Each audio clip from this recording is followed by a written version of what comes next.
Hello, आज की हमारी स्टोरी है माँ की ममता।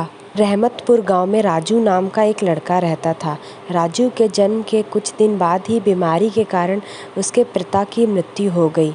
अब राजू और उसके 2 भाई बहनों की जिम्मेदारी उसकी माँ पर आ गई थी। राजू की माँ ने किसी तरह राजू को और उसके भाई बहनों को पाल पोस कर बड़ा किया। राजू बहुत ही ईमानदार और होनहार था। उसके घर की परिस्थितियाँ ठीक ना होने के कारण वह 12 साल की छोटी उम्र में ही पैसों के लिए काम पर जाने लगा था। राजू काम के लिए रेलवे स्टेशन जाया करता था, लेकिन कुछ ही दिनों में राजू की संगत बुरे लोगों के साथ हो गई, जिन्होंने उसे बीड़ी, सिगरेट और शराब पीना सिखा दिया।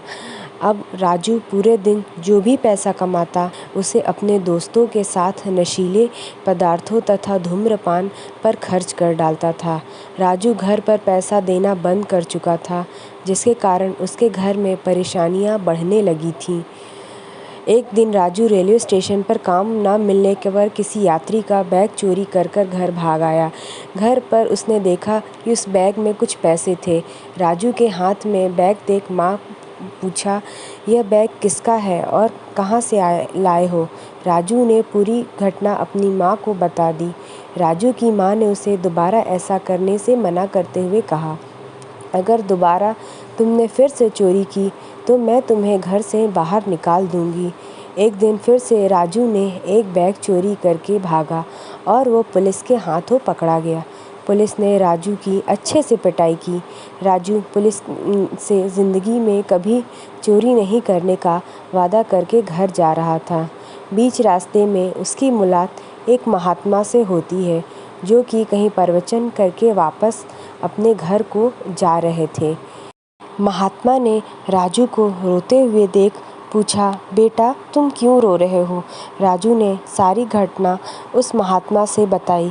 महात्मा जी राजू को समझाया कि तुम्हारी माँ ने तुम्हें किसी तरह से पाल पोस कर इस उम्मीद में बड़ा किया है कि तुम घर के हालात को बदलने में मदद करोगे, लेकिन तुमने अपनी संगत खराब कर ली। फिर भी तुम्हारी माँ ने तुम्हें अपने से अलग नहीं किया। राजू जरा तुम सोचो, आज की हरकत के बारे में जब तुम्हारी माँ को पता चलेगा तो क्या वो तुम्हें सच में घर से बाहर निकाल देगी? नहीं, महात्मा ने राजू को और समझाते हुए कहा, बेटा कितना भी नालायक क्यों ना हो जाए, लेकिन उसके लिए माँ की ममता वही रहती है। महात्मा की बातों को सुनकर राजू को अपने किए पर पछतावा होने लगा। उसकी आंखों से आंसू बह रहे थे। महात्मा ने राजू से कहा, सुबह का भूला अगर शाम को घर वापस आ जाए तो उसे भूला नहीं कहते हैं। अगर तुमने अपने गुनाहों को कबूल कर लिया और फिर से एक नई राह चुनने के लिए तैयार हो तो जाओ और शुरू करो अपनी नई ज़िंदगी। भूल जाओ अपने बीते दिनों को।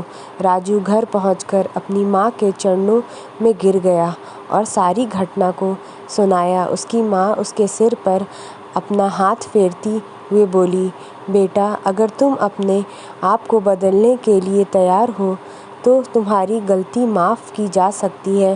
राजू अपनी माँ की गोद में सिसक कर रो रहा था। राजू ने उस दिन से गलत दोस्तों का साथ छोड़ दिया और वह अब एक नेक इंसान बन गया।